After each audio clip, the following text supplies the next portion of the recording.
Hello, everybody, and welcome back to OMB Reviews. I am the critic who is a cynic. How is everyone doing this evening? Happy and blessed Monday, blessed feast of Saint Scholastica, and welcome to episode 451? 541. Wow, I was way off, but 541 of the Welcome to Asgard podcast, where tonight we're going to talk a little bit about Megacon. It was a fun weekend down in Orlando.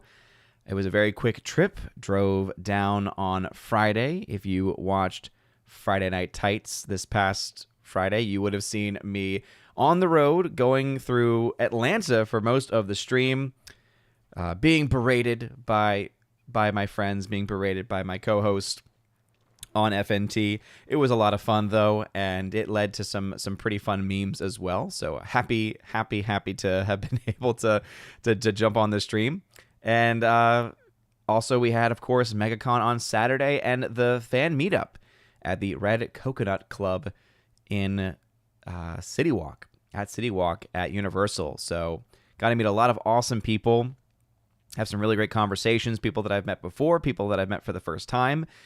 And just like always, I am very much humbled by the amount of love and the amount of support that I was shown.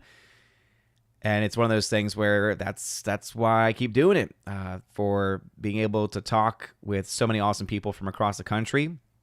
Many people obviously coming locally, but some people from across the world, through various parts of the United States as well.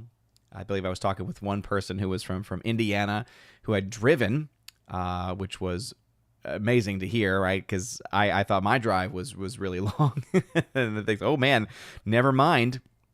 You clearly got me beat there. So it was a fun experience. We'll talk a little bit about that, do a little bit of a debrief from Megacon. And we'll also talk about the box office because I was not able to record a box office video yesterday. My voice is still recovering. I'm actually amazed that I have as much of a voice now as I do. I credit a lot of that to being able to rest it the entire day, Sunday essentially, because 7 hours or so on the road, not having to talk to anybody. It's a good time to rest. Lots and lots of throat lozenges, which have been a huge friend to me, especially teaching through my classes today. And also last Friday, which is when my throat actually started to hurt at that point because there's something going around the school. So I'm sure that didn't help. And then talking really at the Red Coconut Club was quite the experience because it is literally a club. And even though we promised a lot of people to show up, and a lot of people indeed did show up, for some reason, they just do not want to have us be able to rent out the space for any reasonable amount of time. I don't quite fully understand it myself, not being a part of those conversations. But man, oh man, it was so hard to have conversations with anybody in there. So I'm hoping that either next year we can actually, we've proven ourselves 2 years in a row that we can fill out that club, that our fans, that our people, our community will actually show up and spend money, so it's not going to be a loss for them in any way, or that we find a better location. But that's a tricky thing about a lot of these places, is that it's hard to, especially with that time, to get a lot of these spaces to be willing to rent it out, because Saturday is a busy time for a lot of people. But it is also, I think, and I always will defend it, I think it's the best time to have meetups, because it's when the most most people can come, because people work. A lot of y'all are full-time workers. A lot of y'all have stuff to do. And so some of these meetups in the middle of the week, they make sense for getting venues and locations, but it's harder for a lot of people to come out there. So I'm actually excited, though, because I was already looking ahead to next year's Megacon, because I heard someone in the comment section who couldn't come this year say they were excited to be able to come next year because they moved it back to March. And I had forgotten that it had ever been in the month of March, but that might actually be the case. But I looked into it, and sure enough, it's going to be in March next year, and it happens to line up perfectly with my school spring break. So there's a good chance that I'll be able to spend a little bit more time at Megacon next year, which obviously have to work that out with the family. Still a long way away from making any commitments to that, but things are looking really good for me to be able to come down again next year. And it'd be really cool if, because I have that week off, if we could maybe, me and my family could make like a family trip out of it and spend some time in Disney and Universal. I don't quite think that our daughter is going to be old enough for that yet, so probably wouldn't still be a good time to go. But if this is going to be their new time of year, it definitely speaks to the future of a lot of potentiality of being able to make that trip a lot easier on the family. So anyway, we'll talk about all those things. If y'all were down there, please give a shout out. Let me know that y'all are here. And let's just jump right into it. But before we do, we got to highlight this dude right here. The man, the myth, the legend, Geek Truth 64. Dude, it was so awesome getting to meet you. I was very upset. I was actually thinking about this earlier today. I was like, man, you know what? There are a couple people I just did not have any time to talk to. And the two people who came off the top of my head were, for one, Geek Truth 64, and the other was Alan Ng from Phil Threat. I got to see him. I got to do the Alan chant, which was fun. And I got to talk to him just very briefly. But of course, he is a well-known entity and had his own people to talk to. So every time I tried talking with him, it was like I felt so bad because that's just how it goes. But I wish I had a little bit more time to talk to him and Geek Truth 64 as well. So thank you very much for coming, Geek Truth, and thank you for the $5 super chat. I'll do the best I can with this. Anyway, saying glad to meet you briefly at Megacon. Wanted to talk some more at the meetup. Caught some con credit, fortunately, so couldn't make it Saturday night. Oh, I was wondering. Okay, because I remember seeing you at the con at the panel. And I noticed you like right away. I was just like, oh, there he is, man. I was put in charge too. I felt bad because there were some people that I was seeing who I would have just run up to, give hugs to. Like, that's just the kind of person that I am. For people that I know, at least. I've been very open about it before about social anxiety. A lot of it is mostly dealing with when I'm in spaces where I just don't know it. I'm not comfortable. But that's what's so great about Megacon, especially, is because I've now been there. I don't think I've been there every single year for the last few years, but I've been there most years. I think it's now almost 4 years going. It's kind of insane to think that I've been doing it this long. Like anytime I think about this, and actually I have to look this up.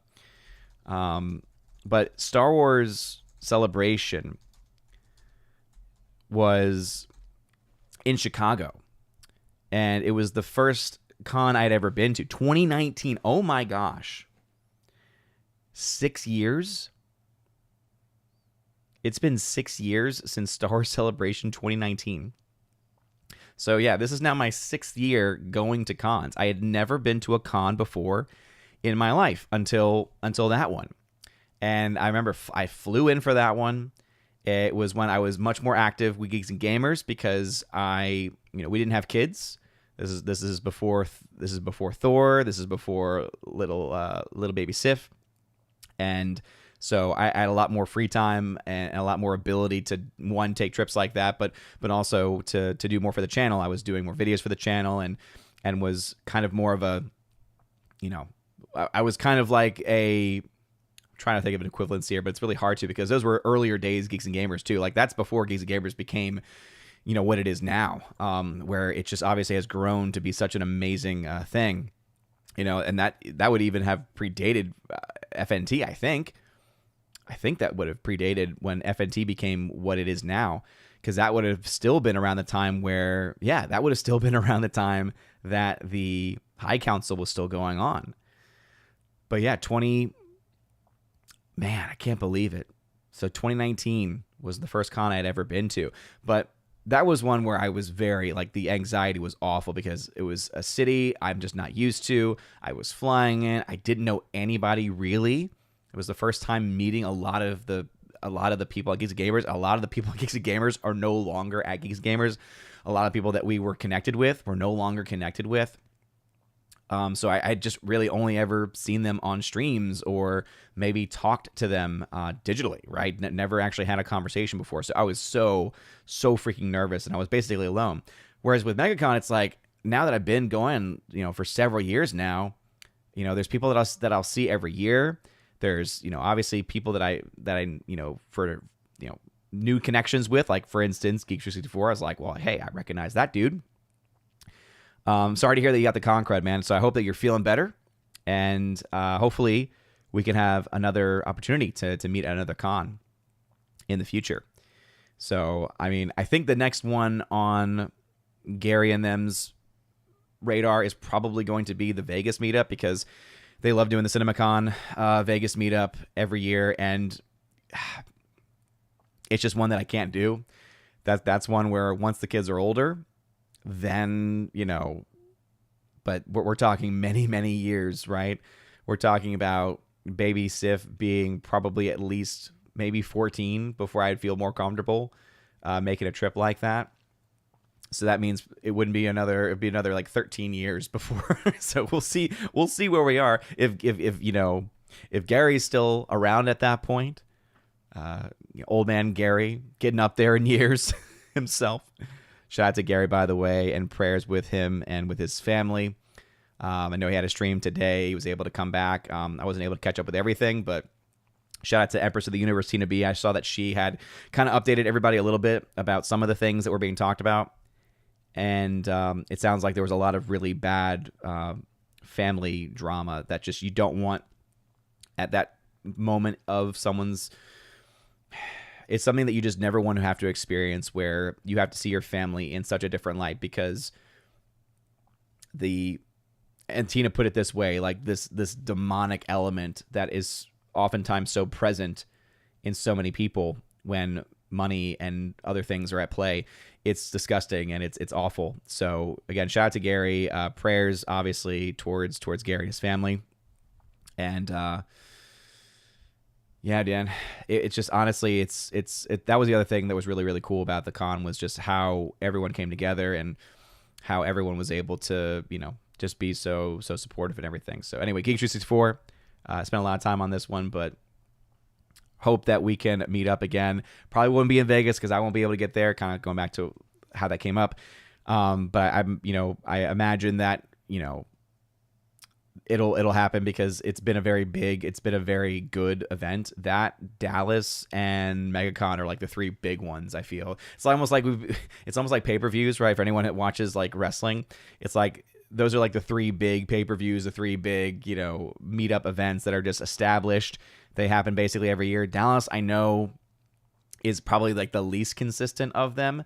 I say that, and yet I only base that off of, there's been a couple years, I know, at least in the beginning, where Dallas was almost like not done because it was too close in proximity to a couple of the other ones.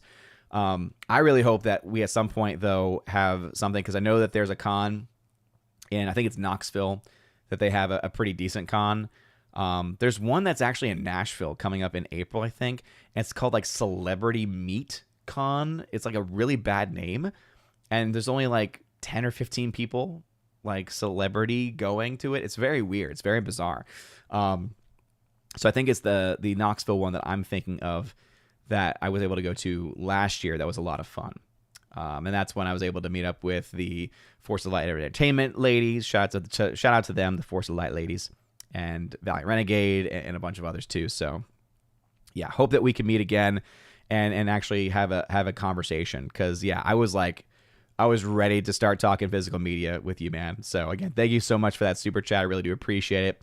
All right, let's jump back into the chat, everybody. And apologies for any of the delays. I'm kind of getting back in the swing of things right now. So anyway, the man with the orange hat says, I will not be able to make it tonight. My weekly recap was put off until today because of Super Sunday. I go live 15 minutes after you. I want everyone to behave. If you don't, my axe will find you. Well, shout out to the man with the orange hat. Thank you for being here, and thank you for keeping an eye out. Snorpoopus Kubar, hello, woman that other quitteth. What's going on, Snorpoopus? We got Laura, the Modern Major General story. Laura saying, early bird, does she get the worm? That is the real question, Laura. Wendy Hunter, Wendy, what's going on, Wendy? Saying hello, and I hope everyone had a wonderful Monday. Yeah, I hope that you had a good Monday too, Wendy. I appreciate you being here. Thanks for being a member on the channel as well. Same to Snorpoopus, and of course to the Modern Major General herself. We got Solomon Kane 66. Hail to you. Thank you for being here. Always glad to see it. Let's see. It took me a while to realize. Sorry, I had another window open because of the way that the chat I use works. It's free, but it also therefore has a couple of limitations to it that would not also exist in the paid versions. So, but he had said here, listening at the gum, but I figured, okay, at the gym. Well, hey, I don't know if this is necessarily a stream that's going to get you going at the gym, but I appreciate it nonetheless. At least the opening music can kind of get you in that space. Keely Chow, what is going on? Thank you very much for being here, as always. Though you dip out very quickly these days. It makes me very sad. It makes me so sad. Let's see, we got Jimmy A, who is a member on the channel. What's going on, Jimmy A? Welcome back.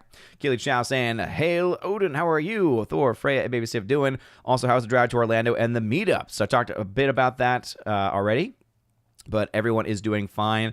They actually went down to Pensacola to see some family. So it actually worked out really well.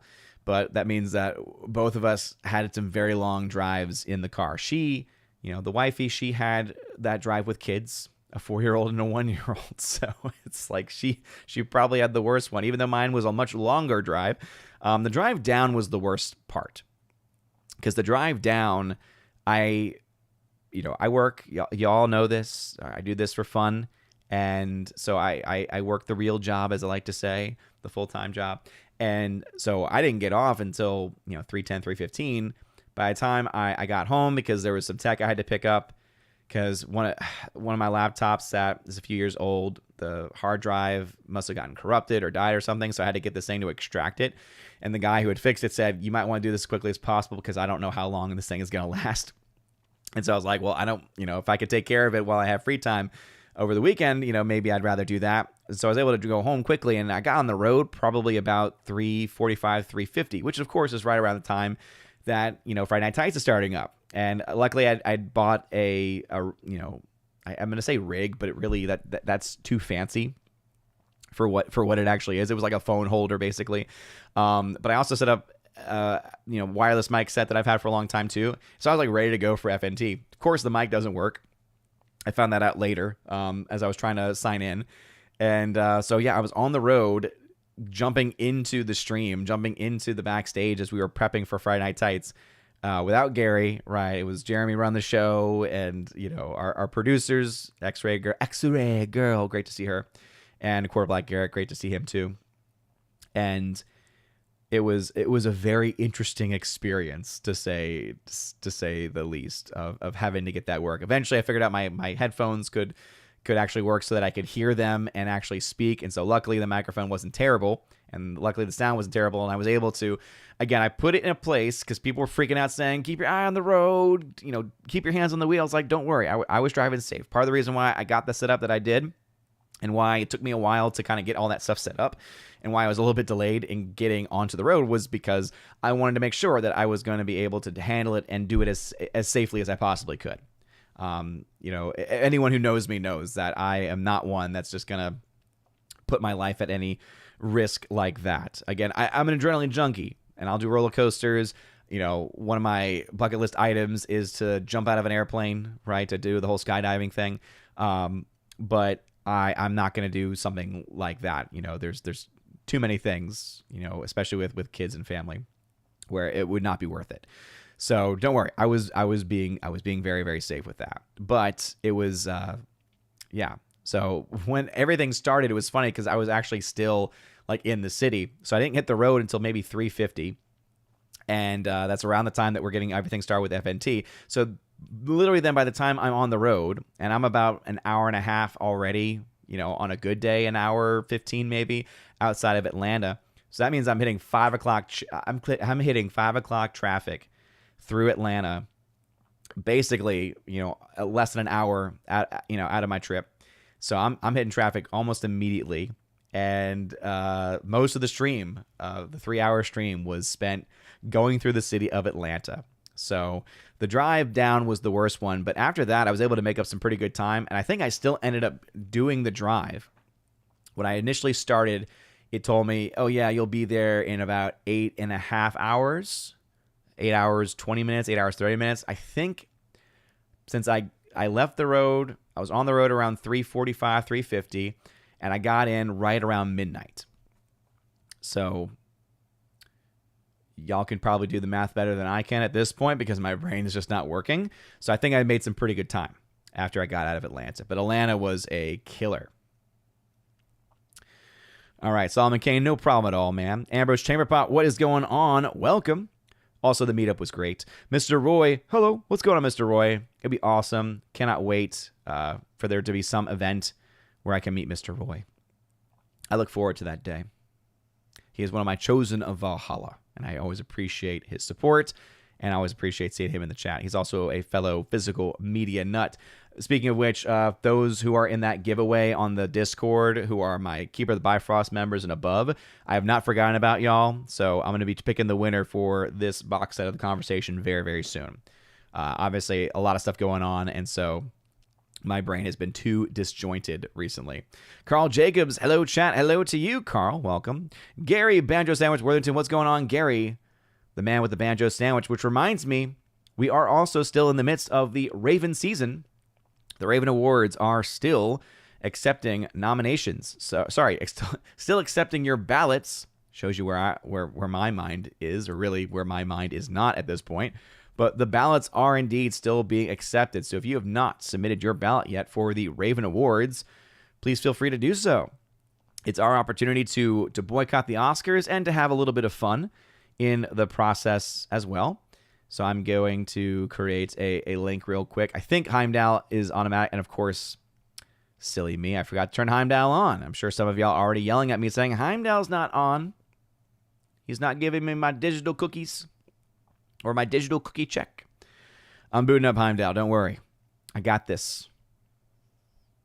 I'm a little out of the game. All right. Got a little sick over the weekend. Mine was in another place. But I'm getting there. Don't worry.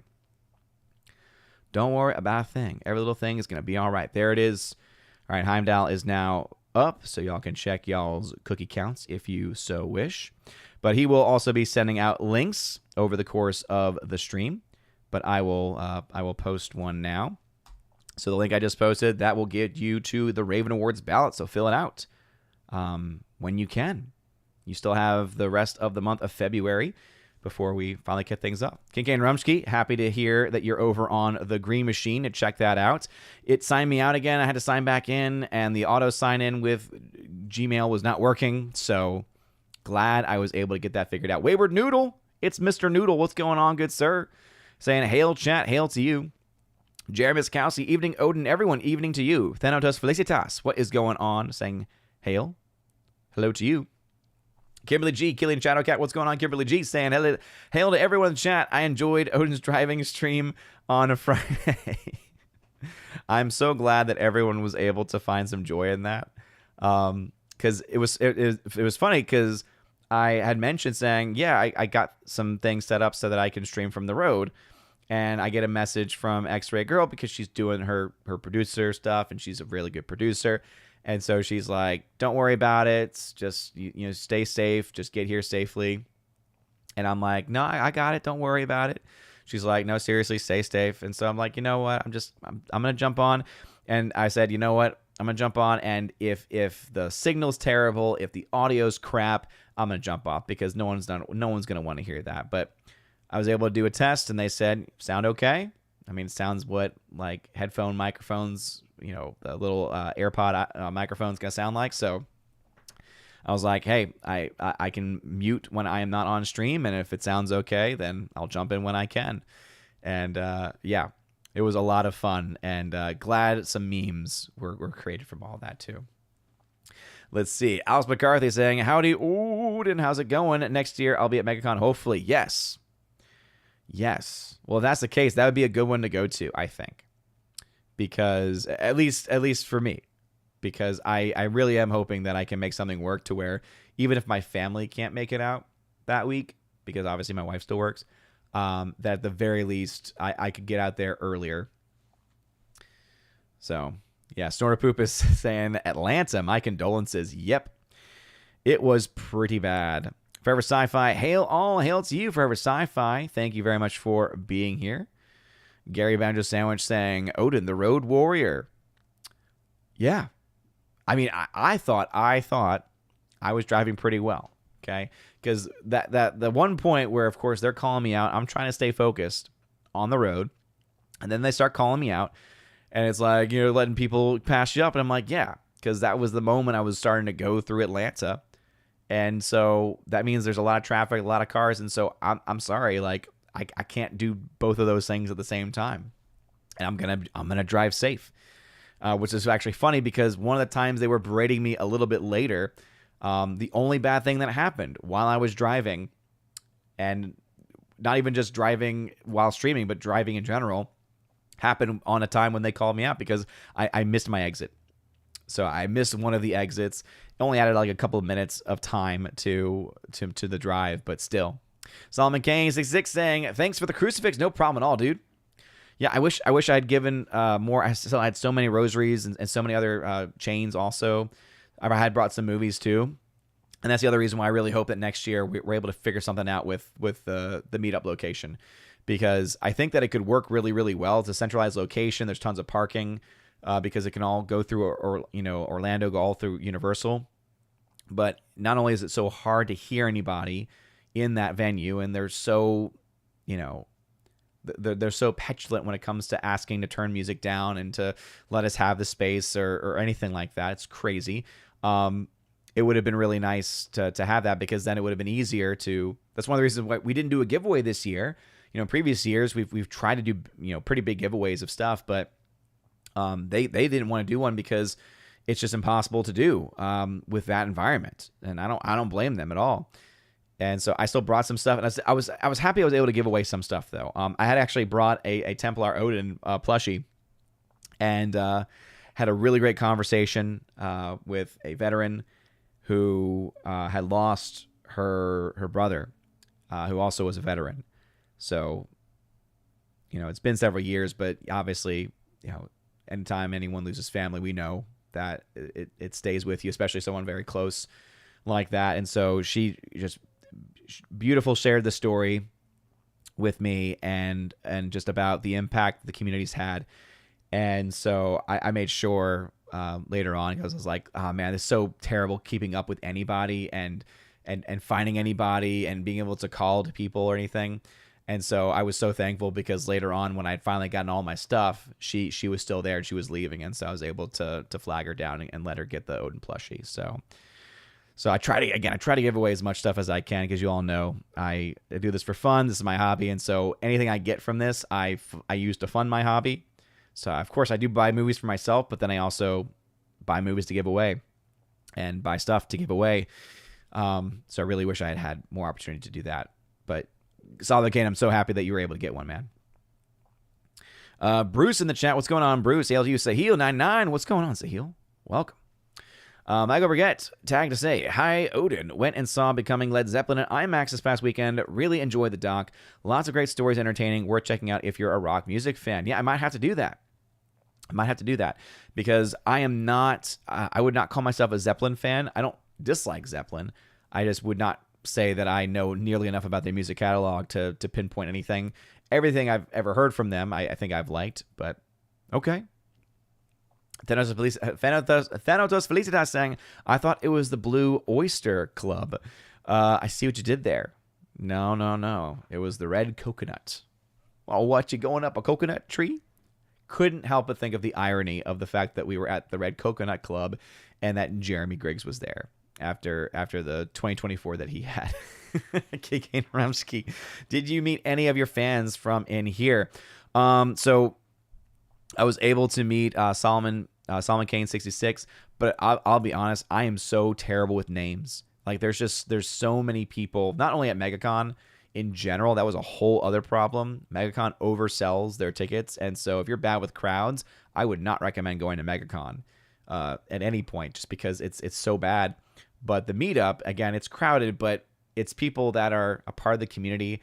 There's a lot more. There was actually a lot more space to at least walk around, so that was nice. And of course, there's the bar and everything like that. So there's a lot more stuff I think that you can do If we had the ability to control the music and the volume of the music, it would have been that much better, because it would have been easier to be able to hear people and everything like that. So I honestly don't know if I met many other people. I know the most people I met were fans of FNT, and I know there were a couple people who were who were thankful for the box office videos and stuff like that. But I remember their faces. I am just terrible with names.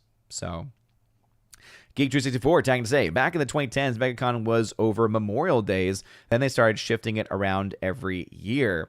Yeah, I mean, I don't like that. I think that they should try to keep it as stable as they can around the same time every year, because it makes more sense. It helps people plan things out a bit better, because when you move it around like that, it can really mess up some people's schedules. So, obviously where they moved it to next year works a lot better for me. So if they're able to keep it that way, that could be a good thing. But the other issue is that spring break is not always as stable either. So Super Anime Gamer saying, hey, what is up, my dude? What's up, Super? Welcome back. Alice McCarthy, who has been a member here on the channel for a long time, has been a member in the chat for even longer, saying, wow, 6 years later, and I still like R.I.P.D. Yeah, your bad take on movies is as fresh as it ever was. Alex McCarthy, he's an OG from back in the day. Gone through a lot of health stuff recently. So happy to hear, though, that you are on the mend. Speaking of which, there was this amazing story. Again, I'm terrible with names. But when I first met him, he's a veteran and was vaccine injured. And his story has been shared by so many. If you're on social media, you've probably heard of his story. And was in a wheelchair for years. I remember the first time meeting him, he was still in his wheelchair. All of a sudden, I see a guy walking around with a cane. And I'm like, this guy looks so familiar. I cannot pinpoint it. And sure enough, I finally realized, I'm like, dude, you're walking. So shout out to him. Amazing, amazing, amazing. And that is, again, one of the other reasons why it's so much fun to go. Because you meet these people, you hear their amazing stories, and then you get to see them do amazing things like that. I mean, man. Ambrose Chamberpot Con as opposed to Con. I see what you did there. Sal McCain already leaving. How dare you leave me? Duncan Blackthorn. Odin, hail Odin. What's going on, Duncan Blackthorn? Welcome back. Rob D say, I remember the Giza Gamers of yesteryears. Mark the Cyborg, Mary Mayhem, Leela Lightning, Josiah Rises, Ivan Ortega. Mark the Cyborg, he's still around. Mark Cyborg, he's still around. Lethal's still around as well. Josiah obviously is doing his own thing right now. And then Ivan recently popped back up too. See, Jay Price, what's going on, Jay Price? Ryan wants to have a meetup in Nashville at some point. He has mentioned it before. Yeah, I think he has. I would love to have something either in Nashville or Knoxville. As I said, I don't think that... Michael Brigette, thank you. Saying the Nashville Celebrity Comic-Con is the name of that one that you were thinking of. It's March 1st, 2nd. Yeah, so it's not that far away, and there was, nobody listed for it. It was, very weird. It did not come across on its website as a con that is handled by any of the major marketers, or at the very least, if it is, their website needs a lot of help. their website needs a lot of help if that's the case. Cogna Cat. Hail, yo, what's going on, Cogna? Welcome. But yeah, that's the one that I was thinking of. And yeah, I mean, I think it'd be cool to have a meetup in Nashville. I don't know necessarily if that would be a good event specifically to go to at that time. But I think Knoxville does have a good one from what I can remember hearing. Even Rob Schneider was at that one last year. That was the fun story. I didn't get to go to the con, but I was walking out of the hotel where some of the people were staying, and as I'm crossing the street, who's walking right by? Rob Schneider. I missed my opportunity. Didn't get to say hi. Keely Chow, thank you for a great show. See you later. Oh, leaving. 10 minutes ago at this point. No, sorry, 20 minutes ago. Hope that you did okay. Sahil99, got tickets to see Captain America, my first MCU movie since Endgame. Do you think it will make any money? I really do not think it will. I do not think it'll make any money. I really don't. And we'll talk about that. I do want to catch up with the chat since I was spending some time on some things. We've covered a lot of things with Megacon, so don't have to spend as much time with that unless certain comments come up about it. But I will definitely be sure to be covering a lot of box office stuff, and that will be a part of our discussion. For the short answer, kind of the spoiler, I don't think it's going to make money, and it's entirely because of the massive budget. This whole $180 million lie that's being spun by so many people is so ridiculous. And it's not going to make that money back. It needs to make $1 billion essentially to break even. And it's not going to do that. And the opening weekend is going to tell us a lot. And where it's tracking right now, we have the potential to have the worst opening in the Captain America franchise history. Let's see. Revco 250 saying FSSP or Institute of Christ the King Sovereign Priest. Do you mean like which one I prefer or I go to? Because there was not a FSSP or Institute of Christ the King down in Orlando that was at least close enough by for me to make work. There's a beautiful church down there called Incarnation. It's actually an Ordinariate church. For those that don't know, that's the Anglican community that broke away from the Anglican church because they've gone crazy. Maybe a couple decades ago at this point. It's back when Pope Benedict XVI was still Pope.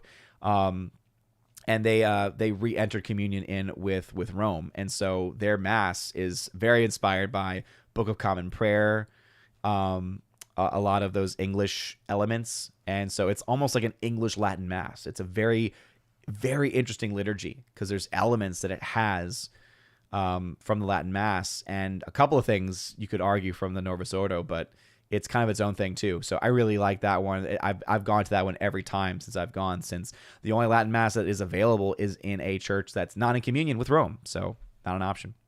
Anyway, Bruce, what's up? Saying driving back always seems to go faster. It does, especially when you're not dealing with that Friday 5 p.m. traffic. That's for sure. Wendy Hunter saying, oh my goodness, I don't like driving through Atlanta, and I've done it twice. I can't imagine doing a stream too. Oh yeah, it was quite nerve-wracking. But again, luckily I had all that stuff set up in advance to be able to handle any issues. Let's see, Forever Sci-Fi 807. Things like what they are doing with the 4K of Crocodile Dundee will make older physical media even more valuable. I've not been following what they've been doing with Crocodile Dundee because that's not really my bag. Rob D. Odin didn't pay Heimdall again. No cookies for anyone. I took care of it. Let's see. Master of Gaming. Hi. What's that, Master of Gaming? Abomination over on Odyssey. What's going on, good sir? Hardwick 809 saying, hearing Nothing's Gonna Stop Us Now by Starship in the Thunderbolts Super Bowl trailer was like seeing a gold ring in a pig's nose. Dang. Wow. I have not seen the Thunderbolts trailer yet. I was able to watch some of the Super Bowl and a few of the trailers, but not a whole lot. JS Pena, ahoy, ahoy to you. Abomination saying, in an effort to rebuild my movie collection, I got a Tom Cruise collection, and it's weird how bad some of his movies were. I never saw Vanilla Sky before, and I wish that were still true. Also, I don't remember Minority Report being so bad. It's not bad. Abomination. You're kind of blowing my mind with this, man. Because now it's like, do I have to rewatch it now? And then what if he turns out to be correct that it's not that good? I just remember really liking it. I just remember watching it a lot and enjoying it quite a bit. Forever Sci-Fi is a member saying, as long as you weren't going the speed limit in the left lane, it's all good. No. I don't do that, Forever Sci-Fi. No, I follow the rules of the road, okay? And that means you don't just idle in the left lane. No. Nope. I don't do that. But I'm also not that jerk that just goes 20 miles over and then tries to zoom past everybody. Like that drives me nuts too. Master Gaming, have you heard Ninja 2 grossed $1 billion in China alone? So they say. That's the issue, is that there's a few movies that will do that where they'll make $1 billion in China, but because it comes from China, I question the validity of those numbers. Carl Jacobs, the whole point of an aircraft is to not have to jump out of it. Ask any Air Force veteran. This is true. But I've seen some of the planes that they that they fly up there for these jumps. And I think you could easily argue, okay. I don't really think it's one that you'd want to stay in either. Caveat Ties, what's going on, brother? Hail to you, Caveat Ties. Welcome back. Saw you ran into Blaine there. You darn right I did. You're darn right I did. Yeah, it was really cool getting to see him again because it was last year's where it was the first time. Yeah, that was the first time we had met in person. Was last year, and it just reminds me it's crazy that I've been on Critic List now for over a year. It's kind of amazing how things have changed and how time has just flown by. Man, because I think of the fact, yeah, that would have been not too long after baby Sif was born. She was still less than a year old at that point. Man, oh man. Conda Cat then just says bye. Okay. Sorry if I couldn't entertain you for that one moment you were here. Geek True 64 Geek True 64 at 814 to confirm as an Air Force vet. Most of us don't want to jump out of an aircraft. That said, I have jumped out of an aircraft. Well, thank you for your service, Geek True 64. Appreciate you, man. Just another one of those things about you that just makes it that much cooler in my mind. So that's awesome. Yeah, I mean, it is one of those things where it is definitely one of those, if there's ever a time that you could say, quote, first world problem, I think, yeah, I'm mad because I haven't had a chance to jump out of an airplane yet for fun, probably isn't going to sound, it probably is going to sound pretty first world probably to an Air Force vet, or really to anyone in military. Alice McCarthy saying, hopefully the Smallville cast will be there next year. My favorite show. Dude, it was so funny that was the case because I mentioned this before. My wife and I have been watching Smallville. She had never seen it. She has never seen all the episodes before. So all this she's watching for the first time. I watched it many years ago. And I had caught up with all the episodes to watch the final season in real time or very close to being in real time. So that was quite a lot because there's a lot of episodes to get through. We're in season 4 or 5, I think. It's before Lana gets power. I think we're in the season right before then. Like, her and Clark are finally done. You know, which happens a lot in the show. Watching it back, it's like, oh man, I love the show still though. Okay, it's corny as hell, but it's still so fun, and it's funny because my wife just calls it Superboy. So almost every night it's like, hey, you want to watch Superboy? You in the mood for Superboy? It's like, yeah, sure. So it's been fun to be watching though, and the fact though that they had the main cast members there was kind of an amazing thing to see.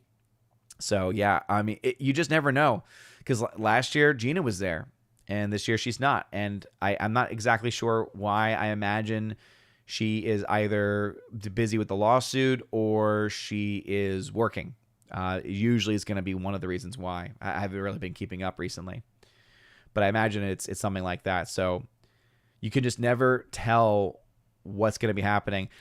Part of me wonders, though, if this might become a more regular thing for the Smallville cast to be doing things together, because, think about it, right? I've not been keeping up with all the episodes of the Talkville podcast, but that, I think, is only about a year or two old at this point, where, Michael Rosenbaum and Tom Welling have been going back through every episode of the show to talk about it, to talk their experience, and they've been inviting the different cast members on to talk about their own experiences, and they've gotten a lot of the big cast members to come back for at least 1 or 2 episodes.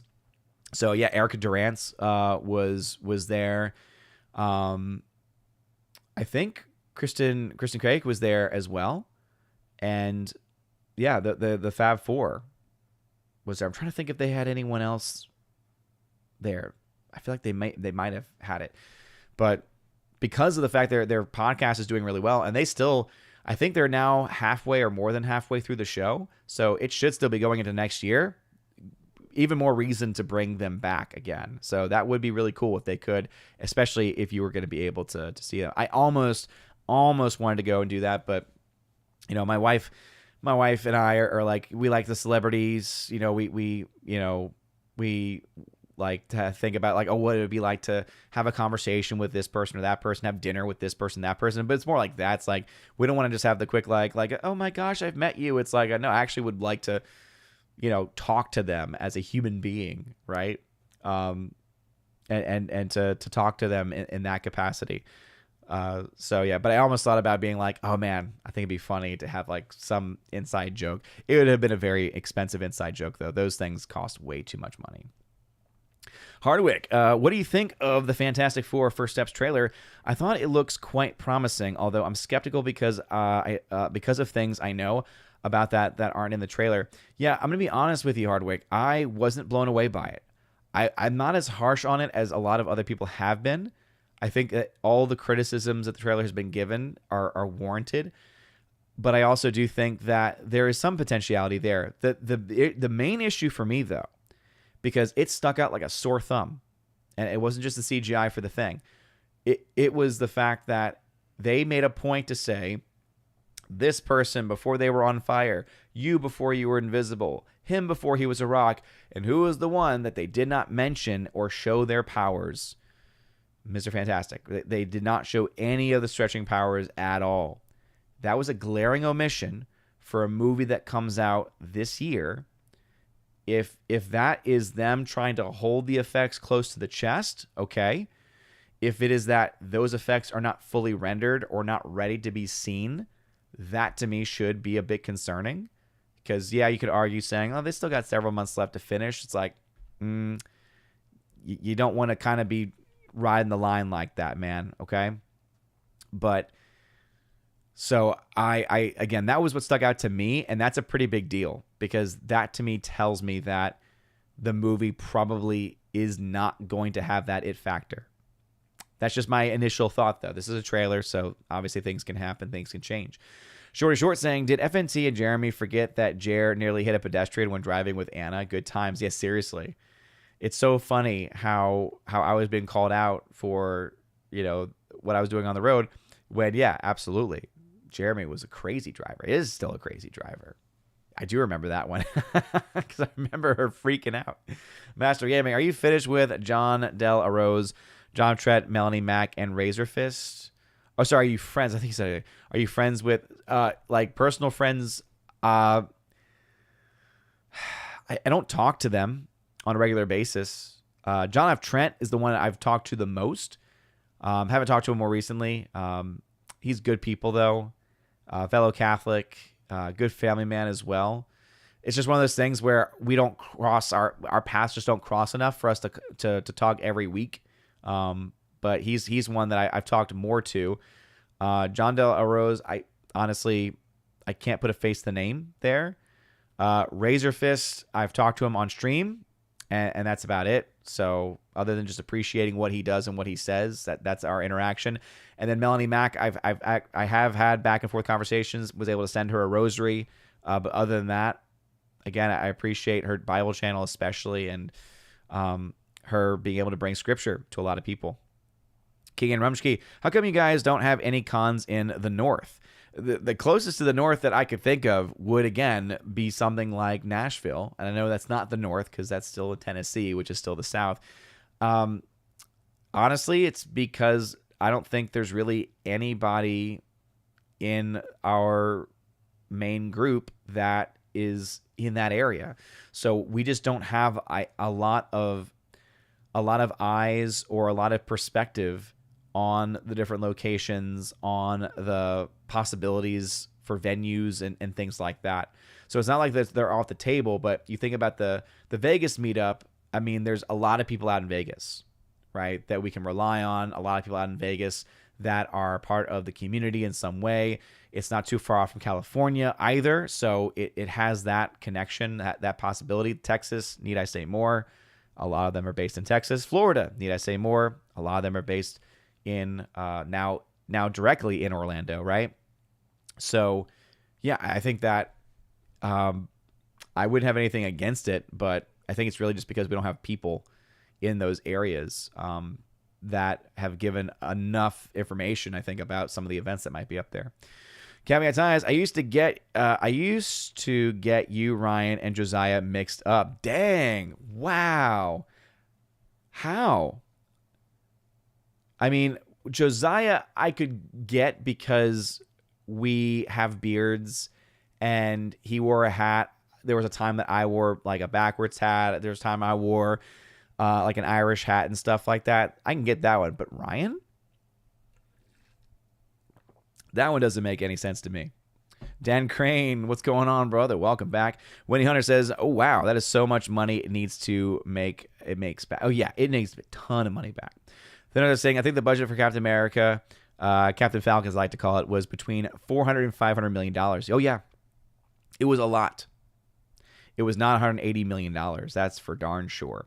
Jimmy A., with all the sources out there about the budget, I don't even know how much Captain America cost at this point. It's a lot more than $180 million. I think we can all pretty much guarantee that. Guy, what's going on, Guy? Are you going to talk about the movie that hit $1 billion this year? I think this would be a top two. And Avatar 3 would be the only movie that will pass this. I'm not exactly sure the question there. Do you mean like, am I going to talk about movies that I think are going to hit $1 billion? Not as of right now. I don't have the mental capacity to break that down, especially as I'm trying to catch up with this. Rowdy saying, seriously, I think even Disney and Marvel have given up on Captain America 4 making money. They're busy promoting Thunderbolts now. Yeah. I wouldn't be surprised, honestly, to see them at some point give it the Mufasa treatment. Remember when they pulled Mufasa from any awards consideration? And yet they still pushed it enough for it to, they willed that film to make any money.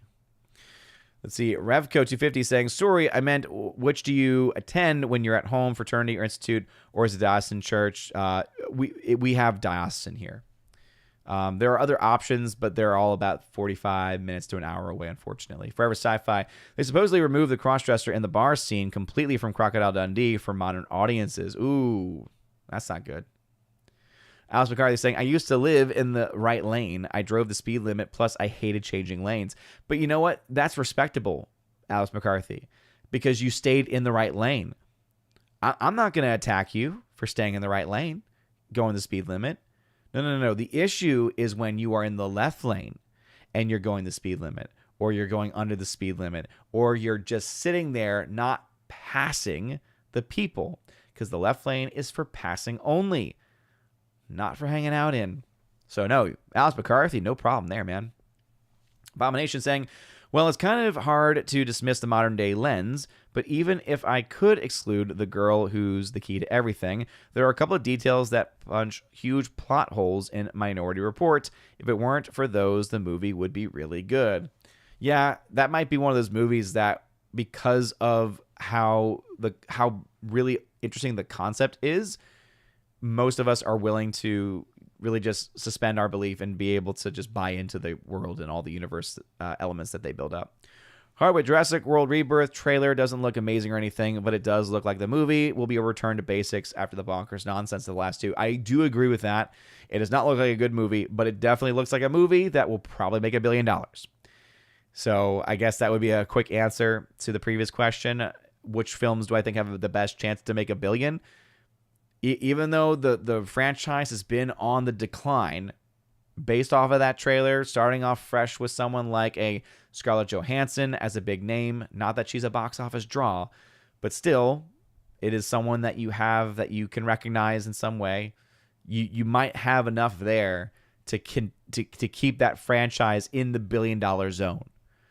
Because if they had done another film just like the last one, continuing that same franchise, that same lens, right, through that specific framework that had been established by, was it Colin Trevorrow?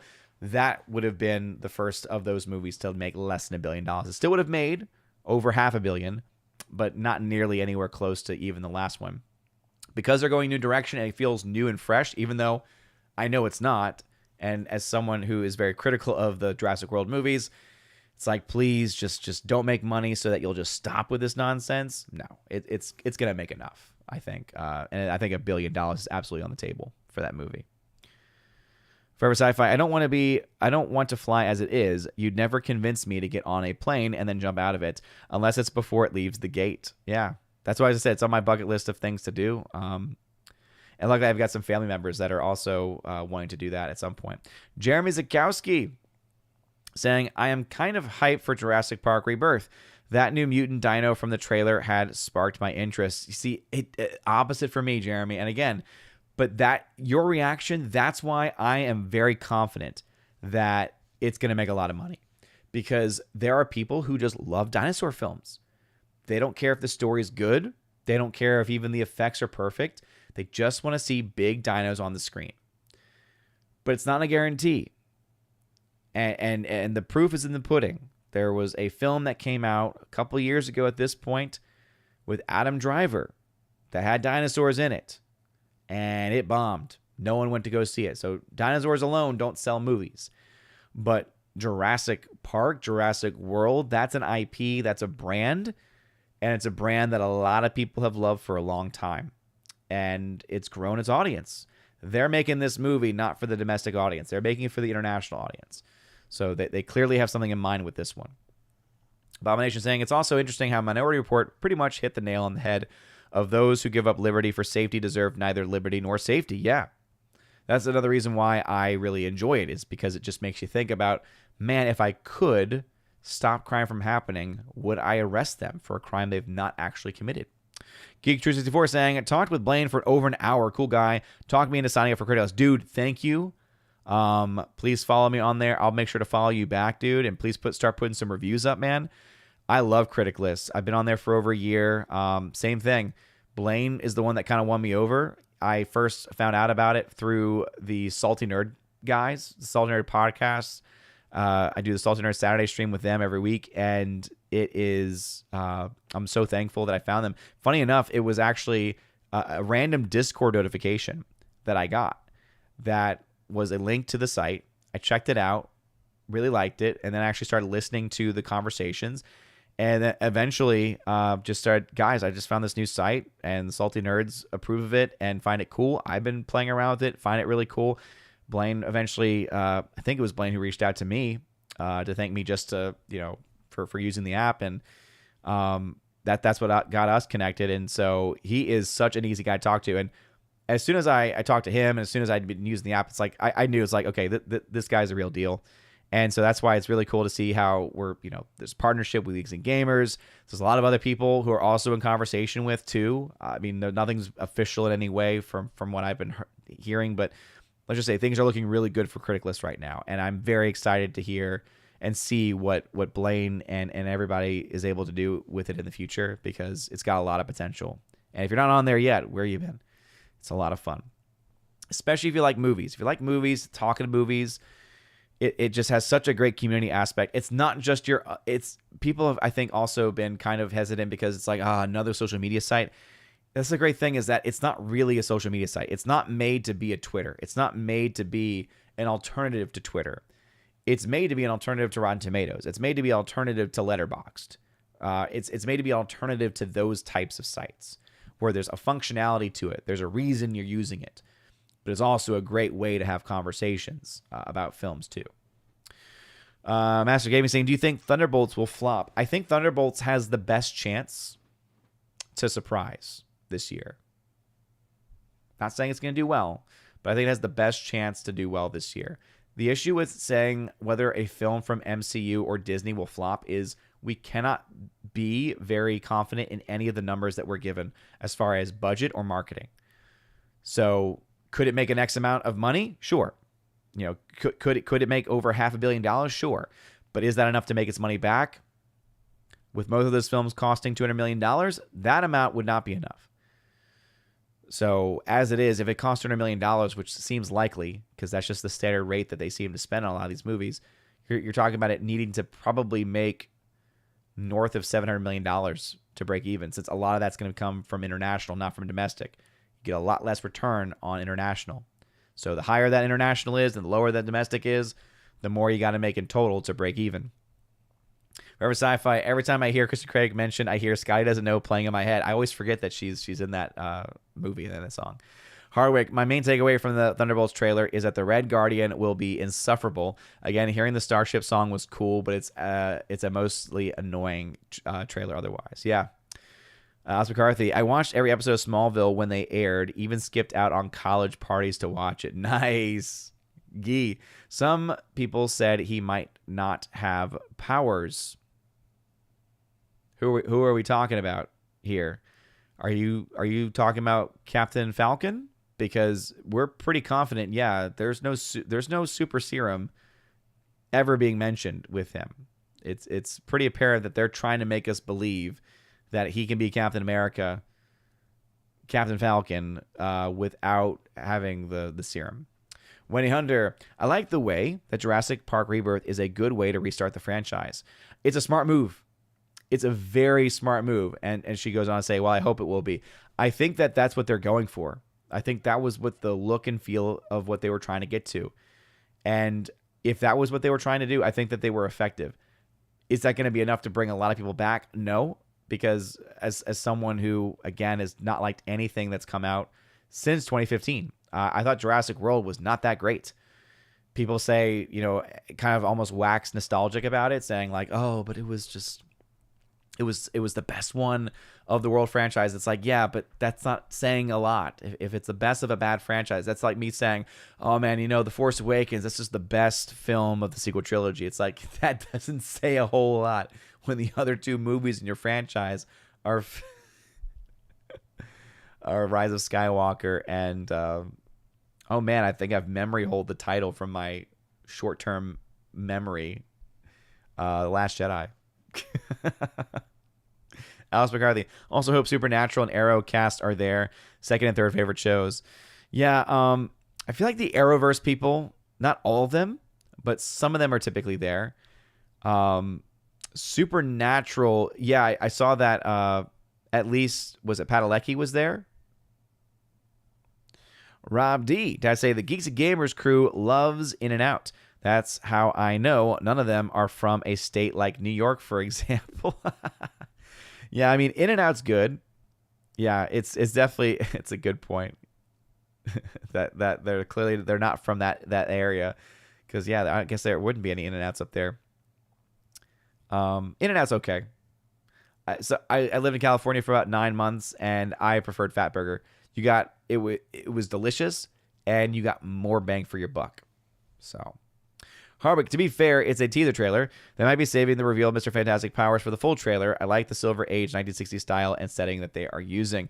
They might be, but again, that's why all we can go off of is what we've been given, and what we've been given leaves a lot to be desired, and that's not always a good thing.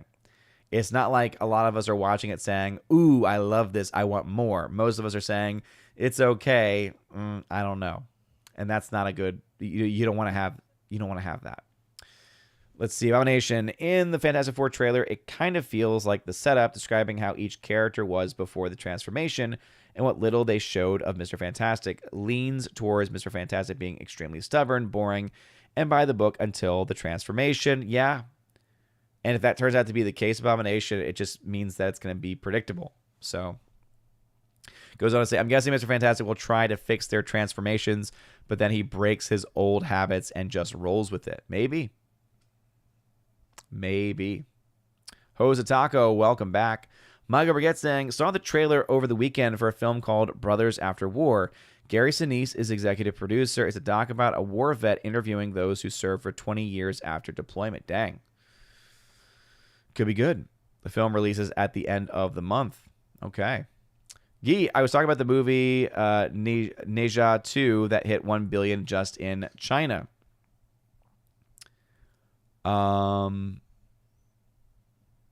Some people said he might not have powers. Okay, so I know nothing about the movie, dude. So that was completely out of context. Mika Aliv, what's going on? Welcome. Let's see, King and Rumsky tagged to say, I always got used to get you confused with Santino Marella. How dare you, King and Rumsky? I spit at you. How dare you compare me to Santino Marella? What am I to you? A joke? Abomination. Jurassic World is just basically going their Fast and Furious arc. Won't be long before we have mutant dinosaurs in space. They've just been doing it too much, though. They've had too many mutant dinosaurs. It's like, okay, so don't tell me the plot. We're going to have yet another story surrounding a single dinosaur hybrid that's been genetically modified, that's going to kill a lot of people, that some military person wants to get so that they can try to sell it on the black market for military purposes. Am I getting the general plot of it? Okay, we've seen this before too many times. Jimmy A, yes, thank you. 65. I'd forgotten the title of it because it was not a good film. 65 with Adam Driver was fun in my opinion. Ooh, okay. I would strongly disagree with that. It was nonsensical but fun, and it was a nice 90 minutes. Driver and Greenblatt really carried the movie. It was a bore. That was why it was bad. 90 minutes, and it felt like it took forever. A 90-minute movie should never feel long. Jose Taco, over under that there will be a Jurassic Park 10. Oh, sorry, a Jurassic Park by Fast and Furious crossover movie. Oh. Over under, I don't know about over. I'm not a betting man, but I would say there's a greater than 50% chance. I'd be willing to say a greater than 50% chance that could happen.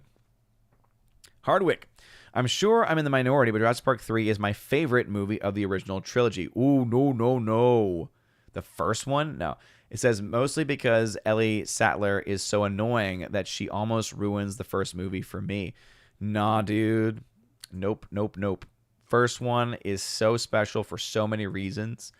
And nothing can really beat that John Williams score in addition to everything else visually going on. The Raptors still look so good all these years later. The wide shot even of the giant, was it the Brontosaurus or a Brachiosaurus? The fact that those are 90s effects and it looks better than the vast majority of crap we get today. Alice McCarthy, the positives to me of the new Jurassic World: Scarlett Johansson, dinosaurs, and original Jurassic Park and Lost World writer. Don't know if those things can make it good. I mean, I like the last one. Did not know about it having the original writer, so that could be what it needs. Let's see, Shorty Short saying, I like dinosaurs and monster movies. There it is. Super Anime Gamer, what's up, Super? Critic List is a blast. I haven't heard much of their podcast, but I always see Blaine liking and commenting on everyone's stuff. Seems like a cool, genuine guy. Thanks for the recommendation. Oh, no problem, Superman. It is so much fun. And yeah, I was talking to Blaine about that over the con, and basically saying how this, his full job is the site. So that's why he's fully invested in it. And you're right, he is everywhere when it comes to reviews, and it's so cool to see it. Caveat Ties, did you see that someone got the first Easter egg badge? It may have been someone in the chat that got it in Critical List. Yes, so he was telling me about that, and he gave me a little bit of some of the inside tea on it. So I think he's going to be covering the film soon. Guy says, with the Thunderbolts, they need to explain where are the other heroes in NYC, like Wong and Spider-Man. Or they don't. I mean, they kind of are just doing whatever the hell they want to do at this point. Abomination saying, Mr. Fantastic not having powers, that'd be an interesting take. Yeah. Of him being kind of wanting to hold back a little bit. Could be a good reveal, but again, it seems to make it just a bit more predictable to me. Short. Odin needs context. Always. Yes, I need context. I need it. I cannot survive without it. My brain goes in too many rabbit holes in a given stream, so I'm just not able to figure it out after the fact. Man, it's taking me a long time to catch up with the chat. Cthulhu, happy Monday to you. Hardwick, thanks to Alex McCarthy, I just found out that David Cup wrote Jurassic World Rebirth. That makes me more optimistic. Again, me too, because I did not know that either. Cthulhu, the only way I would pay to see the new Jurassic Park is if they made it as close to the real-world China dystopia as possible. Just feels too much like a cartoon and not a monster movie. Yep, and that's why it goes back to CG. The original film had that horror element to it. I remember I came home from the theater back in the 90s when the first film movie came out, and I was so scared. I threw up when I got home. I threw up. Wendy Hunter saying, have a good night. I need to go. No problem, Wendy Hunter. Thank you for being here. We will talk about the box office, I swear. Let's see, Guy. The last park for Cobra Kai. Netflix needs to fix the releasing movies in parts because things will get leaked. Part 2 and 3 got leaked. Spend a little bit more time putting that together, dude, because I really am trying to figure it out. I think you meant the last part for Cobra Kai. Yeah, I'm looking forward to it. Things leak, dude. I don't know what you're trying to say, because if you're mad about leaks in general, stay off the internet, because I have not heard any of those leaks. I don't follow those accounts. I don't go on places where I know those leaks are. And if I see someone who has a title in their video which says, "You won't believe what happens in this show," I'm not going to watch it. Abomination, Odin, but you have to admit it. The guy's having gun-shaped laser pointer, which doesn't fire bullets. Just to have a dinosaur attack the target is like a cat in some Madam Web level comedy. Yeah, but it doesn't hit the same way. Because here's the other thing too. I'm not as hot on the Madam Web as some other people are. Because you'll hear other people say that it's so bad it's funny. For me, it's like it's really bad. It's just really bad. All right, let me talk about at least some box office stuff. We're pretty lucky this weekend because not a really whole lot happened with the box office. I do have a full article over on geeksandgamers.com if you want a fuller breakdown that I'll be able to give tonight. Let me go ahead and just get all that set up for everybody. There we go. So yeah, over at geeksandgamers.com, I got the breakdown for this weekend. So I'll give you the general headlines. Universal's Dogman drops big as newcomers Heart Eyes and Love Hurts struggle. So even though Dogman got first place again this weekend, it still dropped quite a bit, 62% from week 1 to week 2. That's a pretty massive drop. Now, it only cost $40 million, and so I do still have a lot of prospects that the film is going to likely make money. Right now, it's a range of either losing $3.4 million or making 19. I do think that we'll probably see the film in the positive before the end of its run. So much better opening weekend than expected, but it kind of dropped back to earth here. And I remember someone in the comment section had mentioned this. This was after also a 91% drop between Sunday and Monday of last week. 91%. That's a massive Sunday to Monday drop. So it was already kind of a sign early on that, yes, this had a much better than expected opening weekend, but it's kind of course correcting at this point. So might have enough momentum to push it over. It's obviously got competition coming up this weekend, but as you all know, I don't really buy into the whole competition crap. I think that, families and younger audiences are still going to be able to drive some audience to this. But there's no denying that next weekend is going to be dominated by, and again, dominated just means to be won very easily by Captain Falcon. But I'll talk about Captain Falcon in a second. There were also 2 other new releases, Heart Eyes and Love Hurts. Both didn't do well. They both only got single digits, but it is clear Heart Eyes is a much better performing movie. 8.5 million domestic versus only 6.8 million domestic. Sorry, these are domestic, 6.8 million domestic for Love Hurts. That actually might even be those are actually those international numbers. Actually, no, sorry. There's a discrepancy between the numbers.com and Box Office Mojo. That's the reason why. So roughly 6.8 million for Love Hurts, and then 8.5 roughly for Heart Eyes. So clearly, Heart Eyes is doing a lot better, and it's a horror film, a thriller film. It's a horror, maybe slasher movie, I think. So there's a lot more audience for that these days, it seems. But neither seem to have great prospects. Heart Eyes has a much better chance. It's doing really well on Critic List as well. I do link Critic List reviews when I can in these articles, so I would definitely check that out. It's getting a lot of positive praise. Companion is doing okay. It had a massive drop-off, but because it only cost $10 million to make, it's basically on the brink of profitability, so it's going to be a small profit maker for Warner Brothers. So kudos to them. And Mufasa finally has overtaken Sonic 3, as I had predicted that it would. It's got a $2 million advantage at this point. This movie has more than doubled its total box office compared to its first 2 weeks. That is impressive no matter how you spin it. The facts are still Mufasa is a far cry from the amount of money made by Lion King 2019, and that is absolutely a fair comparison. This is a direct follow-up to it. It is a prequel, but it is still a follow-up, same type of animation, same type of story, and it is not making nearly as much money.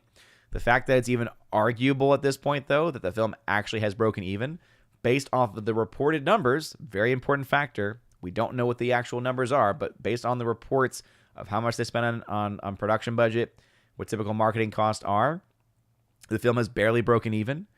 So, again, in a best case scenario, you're talking about a movie that they spent over $200 million on production budget, over a total cost of maybe $350 to $450 million, and you're making a few million in profit. That's a terrible return on investment.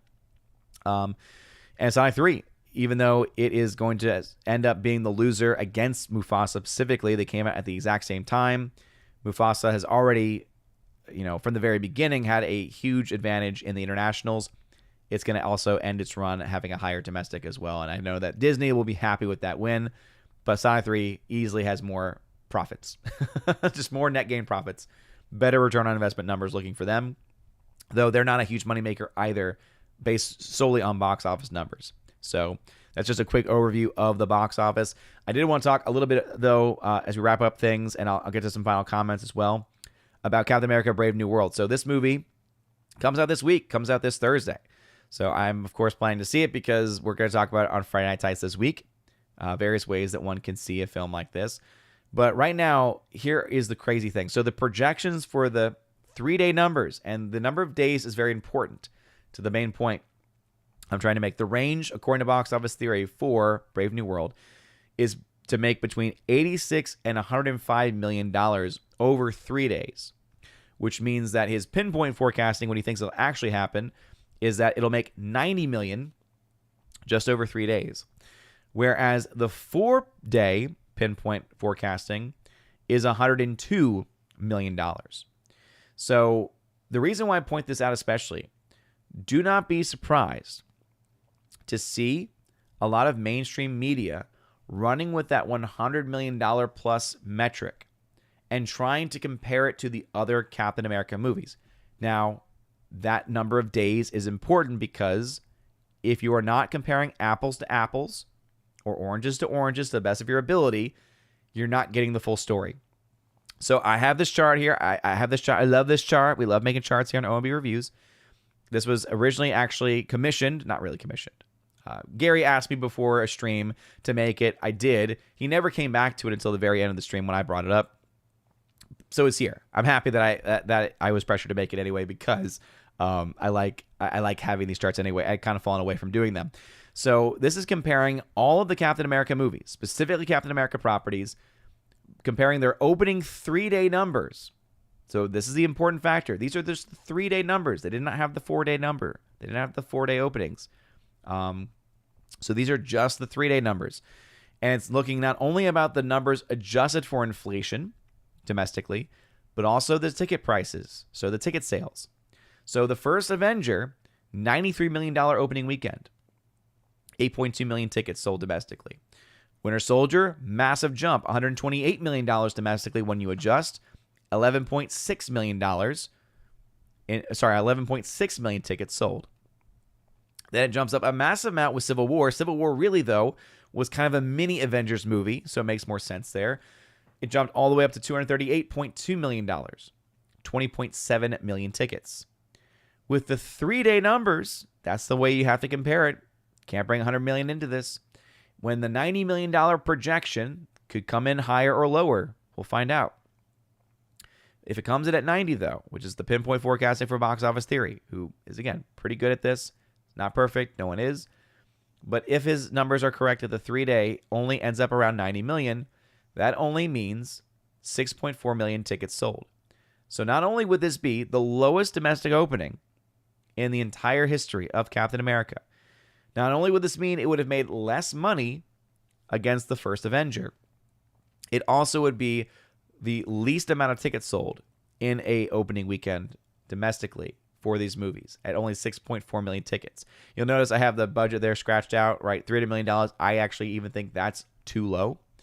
We'll find out what that is, but that also is a good metric to keep in mind, right? So they're claiming that this movie cost less than the first Avengers. And again, these are adjusted for inflation too. Yeah, I'm sorry. I'm not buying that. again, this alone should help you understand why they are lying about that $180 million number. Because what they would be arguing is that the equivalent value of what the first Avengers budget was $20 million more than what they spent on this movie after all the reshoots and everything else related to it. Yeah, I'm sorry. No one with a brain is going to accept that. No one with a brain is going to think that that makes any sense. Winter Soldier, $229 million was the budget. Civil War, again, much bigger film. Avengers, mini Avengers movie, lots of big names, $332 million. So Captain Falcon right now, based on the numbers that we have, I've heard projections of it costing between $350 and $450 million on a more conservative side. So if that's the case, this is going to be the most expensive Captain America movie ever made, and also the worst performing Captain America film ever made. And I would be remiss if I did not say this is why you come to the channel, because only one person can do this. Time to see a real math magician at work.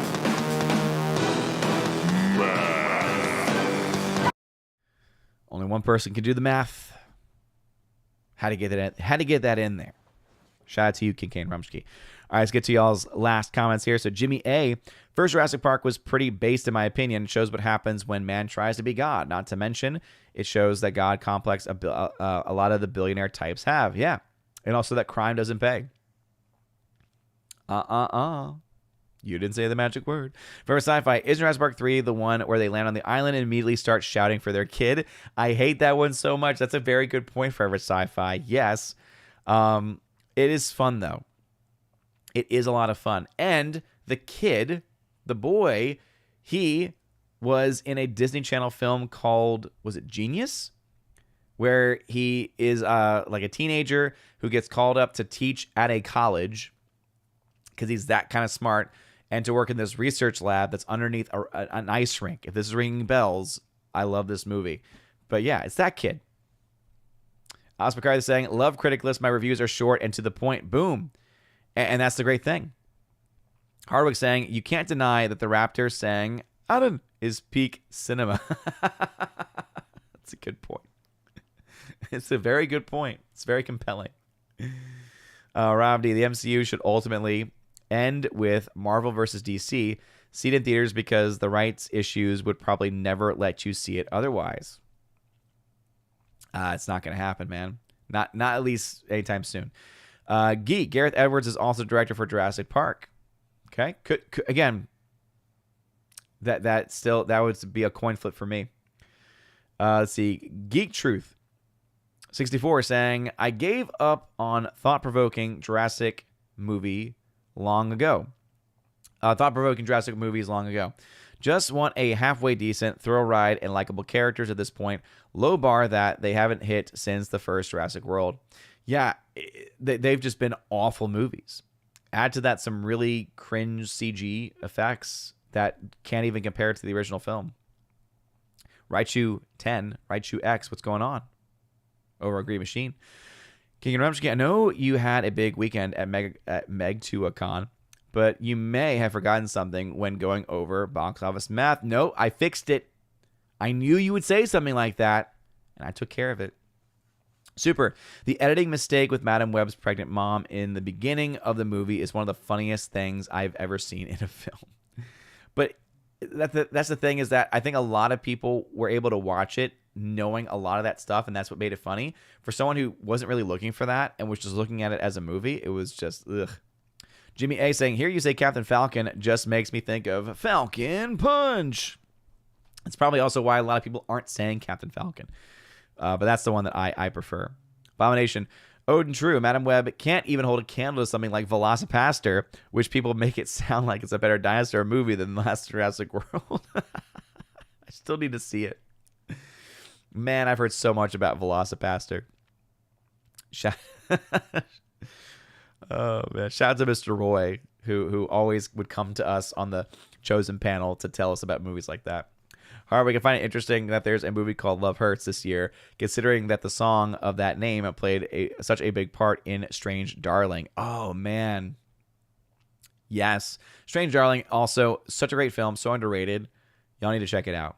I'm going to have to really get going soon on getting some screening set up through the Discord server. because I want some of these movies that people haven't seen to do a little bit better at the Raven Awards. Just gonna say that's all I'm gonna say. Some people are making an excuse about it getting a pass because Sonic 3 hit digital and it took Mufasa 3 weeks to pass it. Yeah, and I'm so tired of that excuse, because the fact is Mufasa has been outperforming Sonic every single day since the second week of their release. From the second Wednesday on, Mufasa has won every single day, long before it ever got a digital release. So, Von Nation, Odin I Am Shado recommended The Companion. It made it sound interesting, but it didn't talk much about the movie. So I kind of wonder what about the movie is important enough to go in totally blind. I mean, I feel like most movies that are worth anything typically are better to... Call Me Chado. Yeah, that's what I thought. Are typically better to watch not knowing anything about them. So it doesn't surprise me that much. It's a thriller. So thrillers by their nature are meant to be thrilling, which means you don't know exactly what's going to happen. So I imagine that's probably why it's better to go in blind. Yeah, I've heard a lot of good things. Critic List is for the most part pretty united in praising it. Gee, I think the difference is that Chris Evans is a bigger name actor. Maybe, but again, I don't think we've talked about this a lot before. That's also why I don't put a lot of credence in Scarlett Johansson being able to bring a lot of people out for Jurassic World. It's not going to be her that brings a lot of people out. It's the story, it's the marketing, it's the effect of the marketing, it's the zeitgeist, it's whatever is going on at the time, right? It's several factors impact whether a film makes money or not. Rob D, the headlines next week: Captain America 4 highest grossing 2025 film starring a black male superhero. Yeah, or they'll say again, opens to $100 million, biggest opening since, and then they'll pick and choose theirs. And they won't adjust for inflation. That's the other key factor there. Because let me pull those up. Because the first film unadjusted was $65 million. Second film unadjusted, $95 million. Third film unadjusted, $179 million. So they'll say that this is the hot. This they're going to argue. Get ready for it. They're going to say this film made more than Captain America: The Winter Soldier. That's what they want to run with. When the reality is, when you actually compare apples to apples, when you actually use real data, not true. Fake news. Heimdall is a bot, so that is mine. He has random triggers that go off. So Hardwick, I second Geek True 64. If I want something thought provoking, I can watch the original, read the book, which is better. I'm fine with a fun dinosaur movie as long as it's not too stupid. That's the issue, though, is that they tend to be too stupid. King Rumsky, is Jurassic Park 3 where the stepfather dies and no one cares or even thinks about it for 2 seconds? It's been so long since I've seen the third one. So I honestly couldn't tell you for sure, but that sounds familiar to me. Geek True 64 saying the books are great. Nice. All right, caught up with everybody. So thank you all very much for watching this evening. I think I was able to catch upon all the things. So Megacon was a ton of fun. So happy that I was able to get down there again this year. Cannot wait to do it next year. As I mentioned in the beginning, right now it looks like next year it'll actually be in March. And so it actually is going to be the week of spring break at the school I work at. So I'll be able to likely spend a little bit more time down there. It'd be nice not to have to feel so rushed with everything, because that was like the biggest issues I had was it felt rushed, but that's more on me and my own schedule than anything else. But also I hope that we're able to find a much better, more fan-friendly venue next year so that we don't have to be yelling over each other just to talk. And also, it makes so many more things more logistically difficult. It's still a lot of fun, though. Still had a blast. Met a lot of really good people. So for those that were there, if you're listening now or you're watching back, thank you for showing up. Thank you for reaching out, talking, and for being so supportive over these many years. Again, I was just mentioning earlier, can't believe it's been 6 years, almost exactly 6 years since my first con ever. And I was terrified, and social anxiety was off the charts. Every year it's gotten a little bit easier. Megacon is honestly the one that's really helped with that. And it's not because of the con itself. The con itself as I've mentioned, is awful. They oversell those tickets. Saturday is abysmal. Wall-to-wall people, no matter where you go. I was going down an escalator, and I know that it was being filmed at one point and it was being mentioned. We were all going down an escalator into a massive blob of people not moving. It was terrifying, actually. It was like, oh, I actually don't know if we might trample somebody, because if you have a machine pushing people down into a group of people that's not moving, that can create a really bad situation. So that's why I would really honestly, if anyone has that anxiety, I would say probably don't go to the con, or at least don't go to the con on Saturday unless you get there first thing.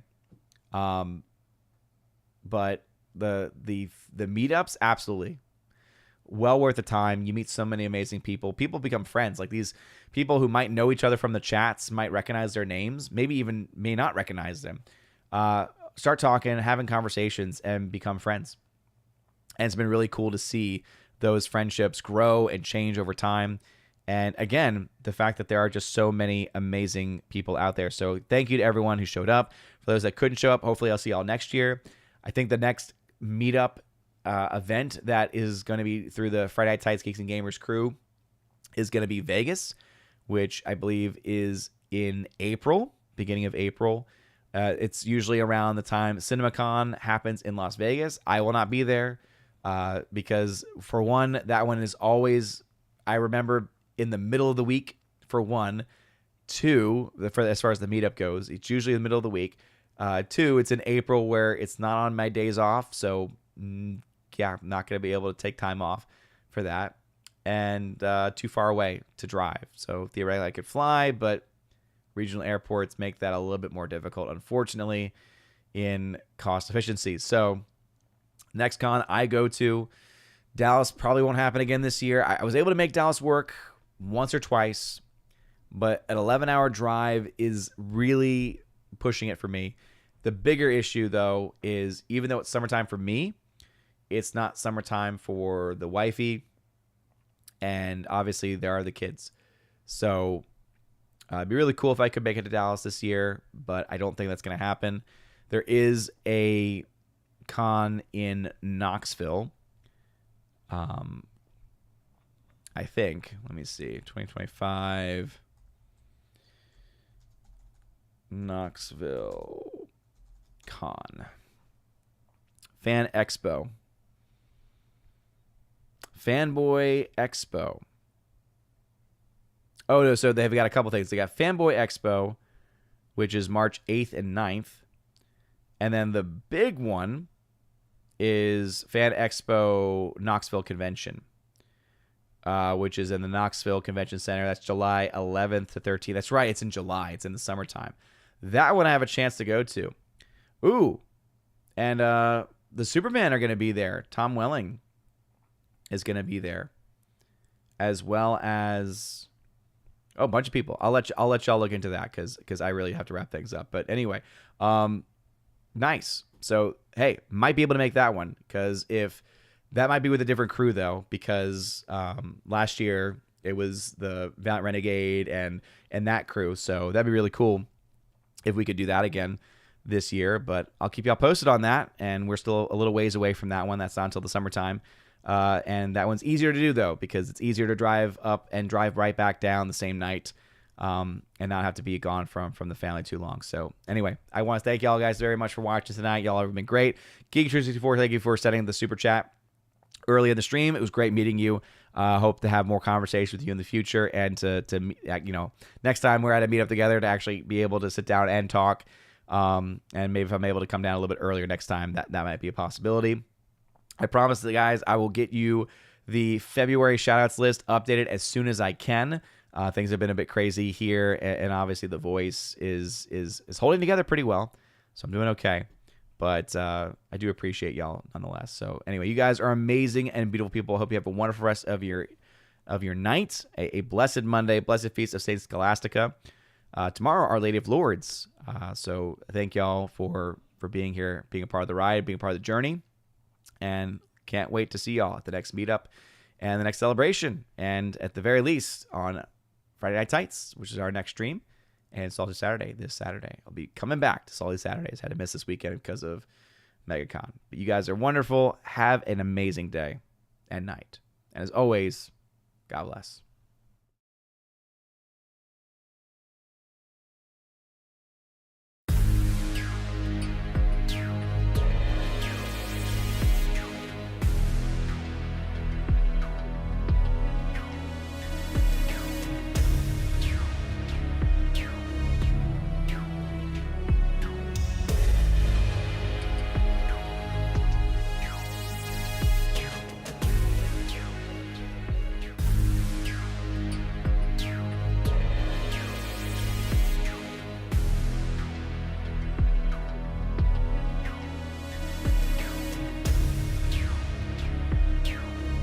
And now for a huge special shout out to all of my Chosen of Valhalla members, starting off first with my people on Patreon, Father Luca Illich and Miss Martin Muses. Check out her YouTube channel by the same name, Miss Martin Muses. Also to my Subscribestar people, Matt317. Check out his Twitch channel by the same name, Matt317. And also to the K-Man. Check out his website, xtheboundaries.co. And lastly to my YouTube member, Mr. Roy. Shout out to you, good sir. And if you want your name shouted out at the end of every live stream and video, check out the top link in the video description below where you get access to that. Also, you get access to a plethora of other things. You get your name listed at the end of every live stream and video, like you saw in those names that came up before this video started. And also access to a giveaways channel that I host over on the Discord server where I give away 4Ks, Steelbooks, Blu-rays, all kinds of stuff. So check that out if you're interested in that. Also, I have an exclusive podcast that I hold at least once a month, and it's always a good time, and you get extra bonus content with that also. So if any of that sounds interesting, again, check out that top link in the video description below. You guys are all amazing and beautiful people. Have a wonderful rest of your day, and as always, God bless.